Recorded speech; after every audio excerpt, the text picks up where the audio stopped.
నెల్లూరు జిల్లా నాయుడుపేట మున్సిపాలిటీ పరిధిలోని బీడీ కాలనీ మహిళలు ఖాళీ బిందెలతో రోడ్డుపై బైఠాయించి నిరసన తెలియజేశారు. గత 7 నెలల నుంచి తాగునీరు తీవ్ర అవస్థలు పడుతున్నా అధికారులు పట్టించుకోవడం లేదని ఆగ్రహం వ్యక్తం చేశారు. కాలనీ మొత్తానికి ఒక ట్యాంకర్ ద్వారా నీటిని అందిస్తున్నారని, అవి తమకు సరిపోవడం లేదని, పైగా నీటిని అందించే సిబ్బంది నగదు డిమాండ్ చేస్తున్నారని, ఇస్తేనే నీటిని పడతామని, లేకుంటే పట్టమని చెబుతున్నారు. కూలీ పనులు చేసుకునే తాము తాగునీటిని ఎలా కొనుగోలు చేసి తాగాలని ఆగ్రహం వ్యక్తం చేస్తున్నారు. వెంటనే తమ కాలనీకి తాగునీటిని అందించేలా చర్యలు చేపట్టాలని డిమాండ్ చేశారు. మహిళలు రోడ్డుపై నిరసన తెలియజేయడంతో ట్రాఫిక్ కొంతసేపు అంతరాయం ఏర్పడింది.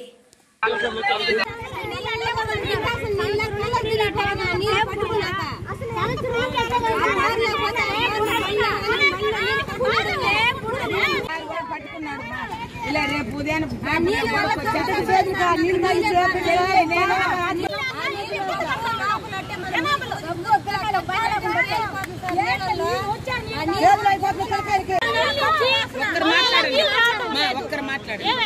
నీళ్ళు రాదు. మేము ఏం చేయాలి? ఒక ట్యాంకర్ పంపిస్తారు.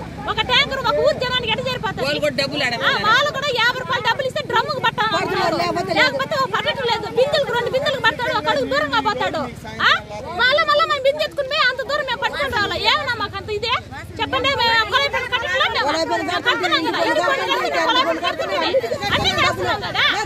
ఎందుకు నీళ్ళు రావట్లేదు?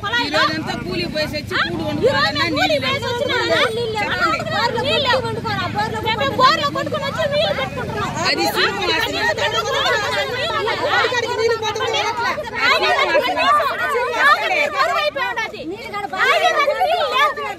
మరిన్ని న్యూస్ అప్డేట్ కోసం A3 న్యూస్ ఛానల్ ని సబ్స్క్రైబ్ చేసి బెల్ ఐకాన్ ను ప్రెస్ చేయండి.